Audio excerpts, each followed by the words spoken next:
দেখো, আজকে আমি তোমাদের একটা ফুড কেক ডিজাইন করে দেখালাম।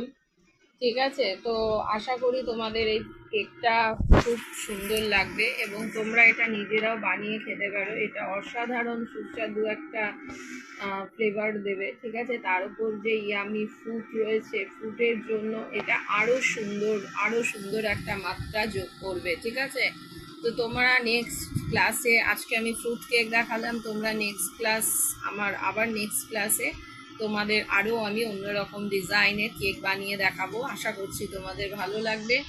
তো আজকে আমি এখানেই। দেখো, চকলেট কেকটা অলমোস্ট রেডি হয়ে গেছে।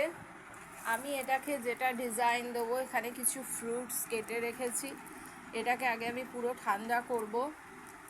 ঠান্ডা করার পর চকলেট বলেছি যেহেতু, এটাকে আগে চকলেটে ভালো করে এটাকে গার্নিশ করে এই ফ্রুটগুলো দিয়ে আমি ডিজাইন করব। আর যারা তোমরা আমার এই কেক মেকিং ক্লাসটা করতে চাইছো, আমার অফিসিয়াল আইডি আমি দিয়ে দিলাম 9073539605-এ।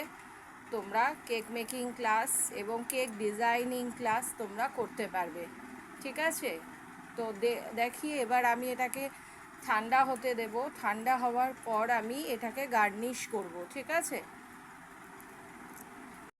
তোমাদের যেটা দেখাবো সেটা হচ্ছে চকলেট কেক বানাচ্ছি। ঠিক আছে, আমি তার জন্য নিয়ে নিয়েছি তোমার হচ্ছে ফ্লোর নিয়ে নিয়েছি, ঠিক আছে, সুগার নিয়ে নিয়েছি, কোকো পাউডার নিয়ে নিয়েছি। এগ লেস বানাবো যেহেতু এটা গোপুকে আমি দেবো। আর এখানে হচ্ছে তোমরা আমি অয়েল নিয়েছি, তোমরা বাটারও নিতে পারো। ঠিক আছে, লিকুইড মিল্ক ব্যবহার করতে পারো, বা তোমার হচ্ছে কফি নিয়ে নিতে পারো। এখানে আমি কোকো পাউডার নিয়েছি। ঠিক আছে, আর হচ্ছে তোমার হচ্ছে যেটা তোমরা নিতে পারো বেকিং পাউডার এবং বেকিং সোডা। যদি বেকিং পাউডার বেকিং সোডা না থাকে, তার পরিবর্তে তোমরা যেটা ব্যবহার করতে পারো সেটা ইনো ব্যবহার করতে পারো, এবং কিছু পরিমাণ সল্ট নেবে। ঠিক আছে, এবার আমি একটু ভ্যানিলা এক্সাক্টের মধ্যে দিয়ে দেবো।